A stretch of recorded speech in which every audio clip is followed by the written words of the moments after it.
Good morning, everyone. I'm in Mount Rainier National Park and really excited to bring to you a video where I try and guess what little plants are here because I am once again in an area where I know almost nothing about what actually grows here. This is going to be a learning experience for you guys and I mean, there's a few things I can figure out right now. I know a few of the trees, but a lot of this is just, wow, that's really bright. Just all new to me, so let's see what we find today. I mean, firstly, I think that is Berberis. Is it nervosa?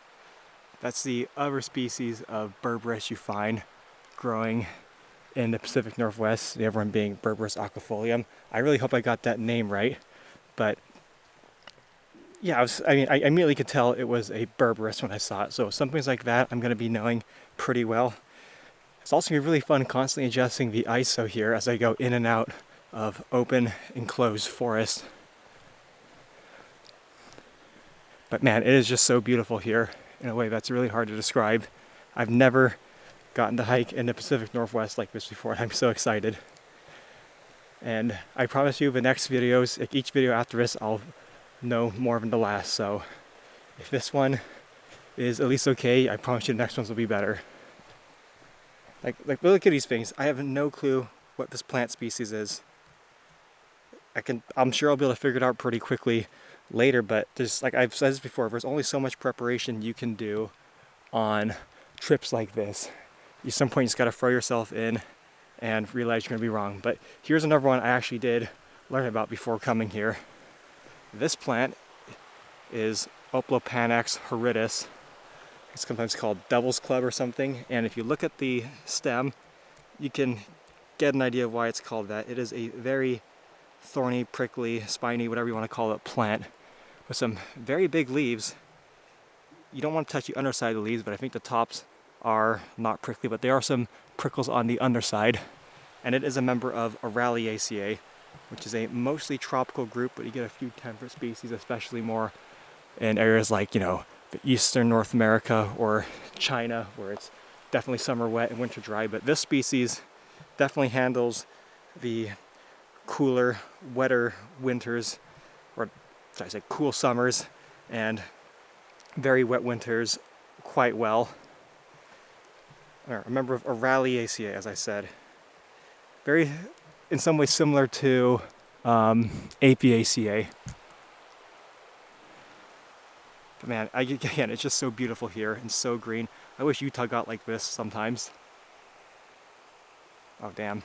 Yeah, it's really hard to film in deep forest. I'll get more into that later, but let's just head on now. Here's a great example of the kind of things you get here that you just don't get in Utah or most of the rest of the Rocky Mountain states. I thought this was a fallen leaf at first, but nope. It looks like it's a big lichen that must have been growing, hanging down from one of the trees up there. It just fell into the forest floor. You just get casual gigantic lichens like that. Gigantic leafy lichens. I mean, even small leafy lichens are kind of rare in Utah as it is. It's so dry. Wow. You really gotta keep adjusting the ISO high in these places if you want to make decent quality footage. And that's one of the reasons why, I know Joey Santor says he doesn't like rainforests, enclosed forests as much, and I totally get that because a lot of them don't have very interesting botany on the forest floor because it's so dark. But the other reason they're so difficult is because it's kind of hard to identify trees in places like this, and it's difficult to film in places like this because your phone, if you use a phone it'll just automatically adjust, but with how dark it is, it can really mess up the footage quality, and it's just so hard to identify some of the plants when the leaves are all 30 feet or more like 100 feet sometimes above the ground. We've got some low stuff growing here. There's a few maples we're going to see today, and this one is one I actually know. Actually, it's probably just two maples. This is Acer circinatum, also known as vine maple. The other great maple we're going to see is Acer macrophyllum, but this one is much smaller and has very different looking leaves. They look like that, almost like a really, really, really fat weed leaf or something like that. Like a really fat fingered weed leaf. Or maybe I should compare it more to a Japanese maple. That might be more appropriate for all people who have all sort of sentimentalities around here or whatever. Yeah, there's some more of that vine maple growing along here, it seems. Great maple species, of course. But I saw a lot of Acer macrophyllum when driving up to get to where I was going to stay for this area. Wow, look how big the leaves are on that Oplopanax horridus. I was honestly really thinking about not doing this today and just trying to learn everything first, but I want to give you guys an example of what my first impressions of a new place are like. Because there's really a lot to like in a place like this. Okay, let's carry on. Now the trees are definitely something I'm going to be struggling with today, but thanks to the sign there, I figured out these were Thuja plicata, or western red cedar, a classic tree species of the Pacific Northwest and the northern interior Rocky Mountains in wetter areas. Great plant in Cupressaceae. So, you know, all tree cedars are technically in the genus Cedrus, but a lot of other things in the family Cupressaceae, citruses and Pinaceae, have been called cedars in different capacities. So it might be more appropriate to call these things cypresses, but who cares? It's common names at the end of the day anyways. But the other thing it could have been is either Calotropis, or I think actually now it's put in Cupressus nucaensis, or the Nootka cedar, or Alaska yellow cedar. Both of them I think have bark kind of like this, very strippy and stripy. And they have very similar looking branches, though I think with Thuja plicata, or sorry, I should be saying Thuja plicata, that probably sounds a lot nicer. They are more flattened than with the Cupressus or Calotropis. Look at that, they look very flat. I mean, it's kind of hard to see here because I'm looking head on, but if I get an angle around there, you can see just how much they flatten out. And there's a chance we're going to see some of the Nootka cedars on this trail as well. But man, I need a camera that has good HDR as well. That would really fix this problem I have. Now, as a result of the rain here, I think it's pretty obvious that we get a lot more ferns in the Pacific Northwest, both in their abundance and diversity. And this is probably the most common one you see all through the Pacific Northwest. This is Polystichum munitum, or the western sword fern. You see it commonly in the redwood forest, north to Washington, and probably well beyond into Canada. I don't know how far north things go there. Like, I mean, Canada's honestly like the final boss of rainforest here. Like, these things at least get a little bit of summer drought, but it's just perpetually wet in the Great Bear rainforest, as they're commonly called. But I also saw this fern as well now. This is Adiantum aleuticum. It's a certainly very interesting looking one. That very vivid black rachis, an interesting branching pattern. The stems right there. Really cool plant. Oh, it's got the little sorry. Oh, that's super out of focus. Got the sorry you can see right there. That's a little bright. Not seeing a lot of sorry on this one. The sorry are the sort of clusters you get sporangia in. Oftentimes people think that sort of orange dust you get, oh hey little squirrel, on the undersides of a fern is the actual spores themselves. But no, those are just these small little spore producing organs called the sporangia, just so you guys know. And they often are orange, as it turns out. Another tree species I must talk about, I was able to figure out, was this one. This is Tsuga heterophylla, also known as the western hemlock. Very common tree throughout the region, and you can tell apart from other ones because when you look at the underside of the leaves, they are silvery while they're dark green above. I thought this was actually a yew species at first because the needles do look a bit like those of a yew. If I was a native Taxus brevifolia, which I do believe you can find a few of around here, but it's definitely much more of a coastal species. I mean, this is definitely a solidly coastal one as well. Some trees variously are able to grow further inland and thrive more than others, like the Thuja plicata is able to do that pretty well. The Douglas firs, which I'll talk about in a second, are able to, but some trees like Picea stitchensis absolutely need to be near the coast to thrive. We're not going to see any Picea stitchensis as long as I'm near Mount Rainier National Park. But either way, it took me a second to figure out what this was, so I just sort of clicked to me, oh wait, this is probably not a yew actually, this could be the hemlock, but I believe this is the bark of the hemlock tree. It's got small plates, very up and down, which can help distinguish it from this species if you see its bark, which I'm almost positive is the coast Douglas fir. And this is huge. This is about like 5 or 6 feet around right here. This is Pseudotsuga menziesii. Not sure what the coastal variety is, like the Pacific Northwest one. It's different than Glauca, which I think it's Glauca, that is the Rocky Mountain variety of Douglas fir. absolutely amazing tree and sort of the king of lumber species. It's like the most prized lumber tree in all of North America, I think, because it just makes great softwood for construction, apparently. But honestly, that's not the only thing I appreciate it for. It's a fantastic tree all around. And this one, that one's just so big. It looks like it's over 200 feet tall. I love how tall the trees are around here. I mean, I know the Pacific Northwest is well known for having tall trees, but you really just gotta go in person and experience it for yourself.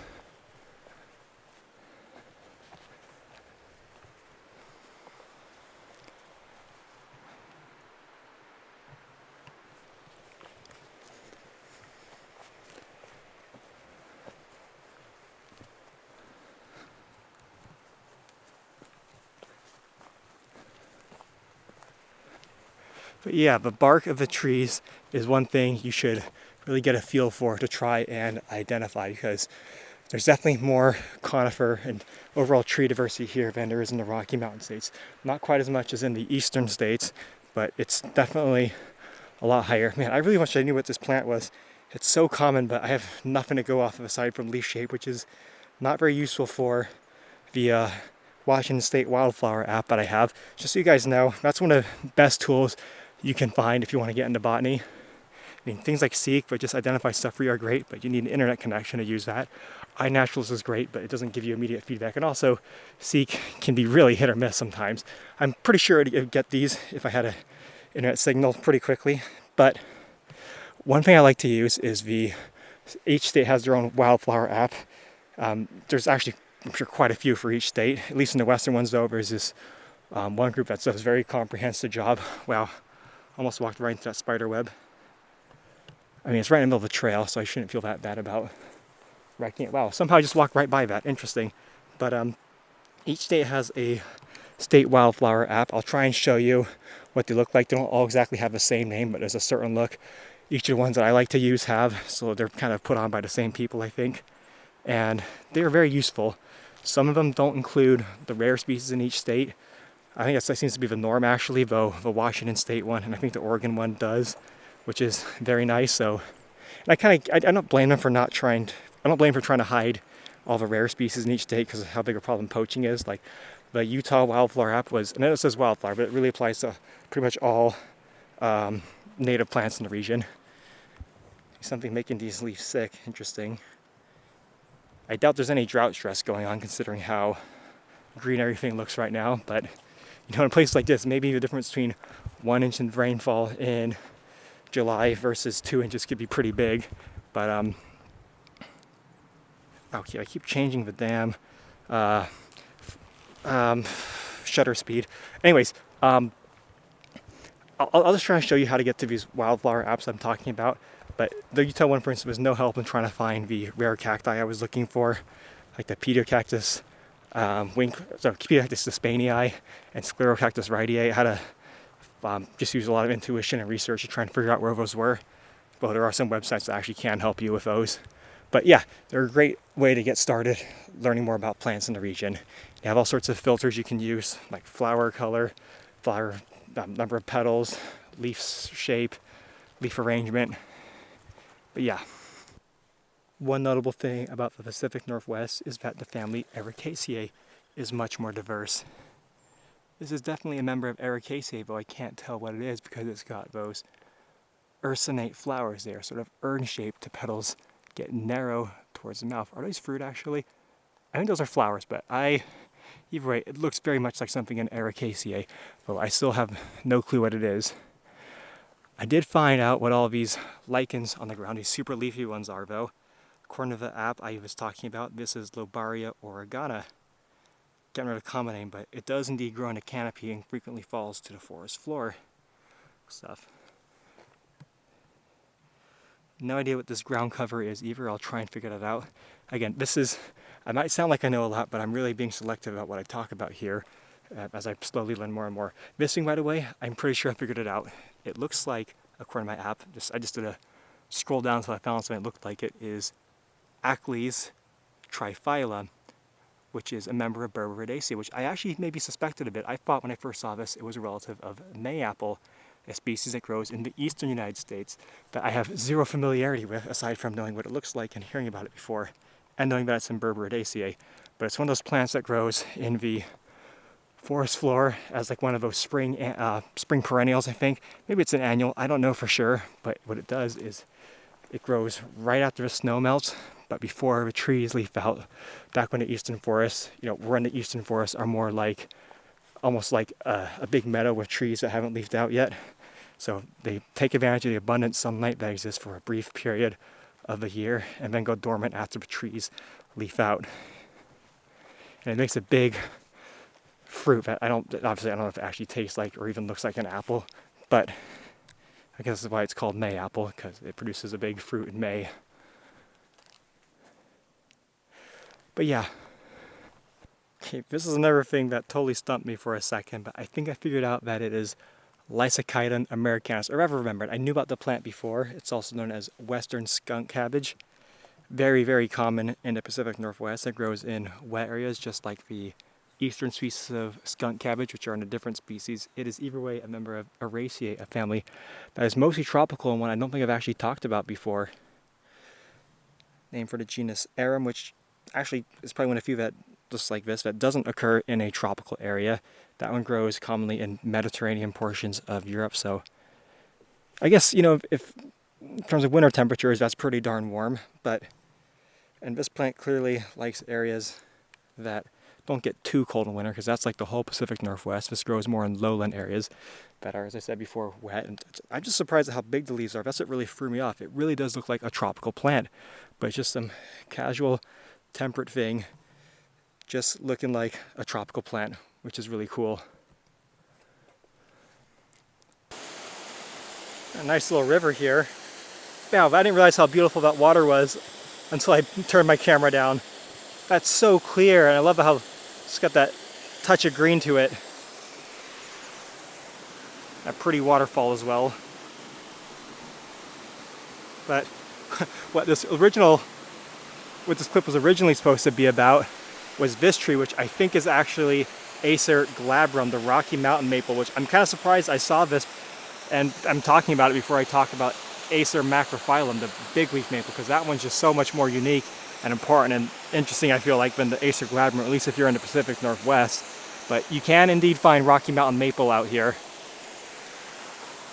One thing I neglected to talk about at the beginning of the video that I wish I had is that this forest sits at about 2,000 feet in elevation, a little bit higher up. So we're at the upper limit for the lowland Pacific Northwest rainforest type communities that you get around here. Any higher up, you're going to start getting into the montane forest zone with different species, like more of that Cupressus or Calotropis nucaensis and Abies amabilis, and that's a Pacific silver fir. And then higher up, you'll start to get like Abies laciocarpa and other things. But anyways, what I'm getting at is that this is an area that is very rainy. It will get snow in the winter, especially since we're more inland, I think, and it gets colder than right on the coast. Like in the Olympic Mountains at 2,000 feet in elevation, the temperature variation between the summer and winter is going to be even lower, but snow is not, too much of a factor here, but it's going to rapidly increase with elevation in depth in an average year as you move to higher elevations. We're just sort of right at the edge of where snow isn't such a big deal in winter, and it will melt pretty quick, but the tree line is very low in the Cascade Mountains, and especially in the coastal mountains, like around the Olympic Mountains, we're going to be heading to later. Because not even so much because it gets so cold in the winter, because it really doesn't. It's more about how cold it is in the summer, because a lot of tree species can handle much colder winter temperatures than they're used to. Hey, look at that shelf fungus. Nice.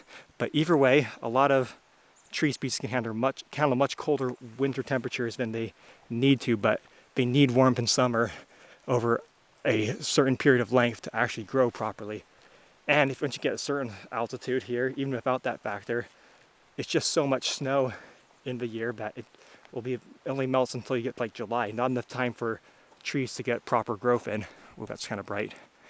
So the tree line around Mount Rainier is 6,500, 7,500 feet in elevation.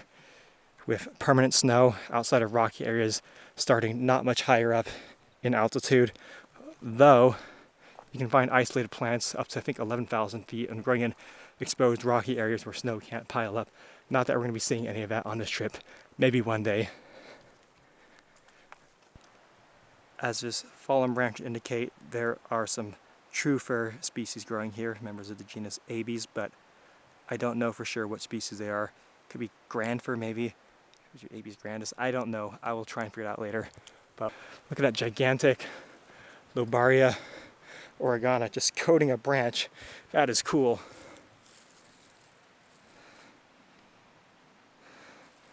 Whoa. What cool webbing it's got on it, but love seeing the way some of these branches form on these trees. I mean, that could have been a plant that started growing on this other tree as well, but it looks more like a branch to me. Yeah, some of these trees do got to start as epiphytes in forests like this.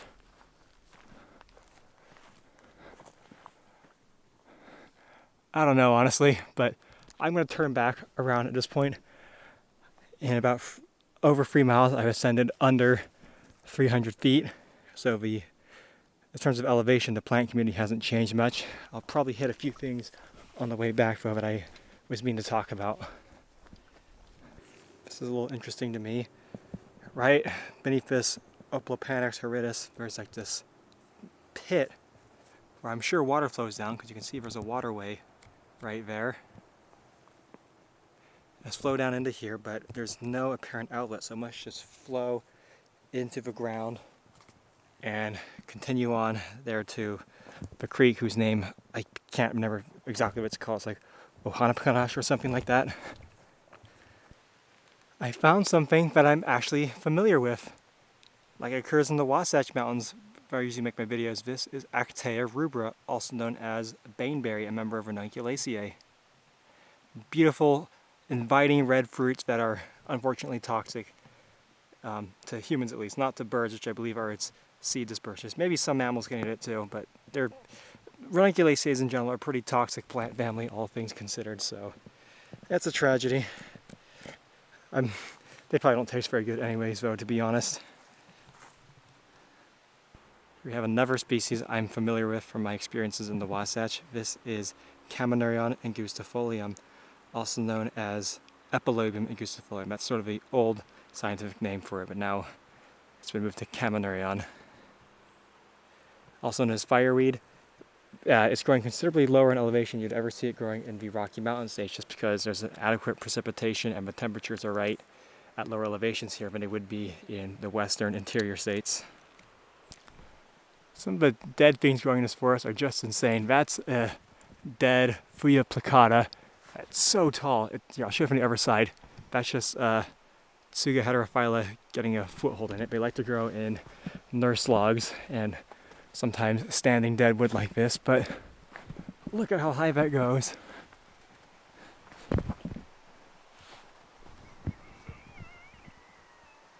Insane. It's got to be over 100, maybe over 150 feet in height. And one day it looks like it's already splitting apart, but it's going to fall over that way and it's going to rip the whole trail up. It's going to be awesome.